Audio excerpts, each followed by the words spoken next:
my name is Mark. And I spent 20 years working as a construction laborer to give my son, Ethan, the life I never had. After my wife passed away, I raised him alone.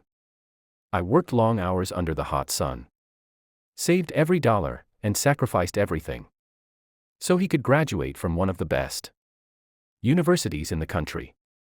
Graduation day was supposed to be the happiest day of my life. I put on my only suit, polished my old shoes, and proudly waited for Ethan. But instead of smiling, he looked at me and said, "Dad, please don't come. Your clothes are old, and your rough hands are embarrassing. My friends' parents are all successful people." His words broke my heart. Without saying another word, I took off my tie, wished him good luck, and stayed home. That night, I made a promise to myself. I would never ask anyone to respect me again. Instead, I would earn it. I sold my old truck and started a small construction company.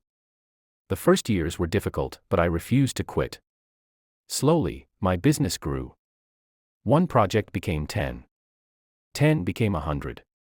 4 years later, my company had become one of the biggest construction firms in the city. One morning, my HR manager placed a resume on my desk. The name made me stop breathing. Ethan Carter. My own son had applied for a job at my company without knowing I was the CEO. When he walked into my office and saw me sitting behind the CEO's desk, his face turned white. "Dad." He couldn't believe his eyes. With tears in his eyes, he whispered, "I'm sorry. I was ashamed of the hands that built my future." I stood up, looked at my rough hands, and smiled. "These hands were never something to hide, Ethan.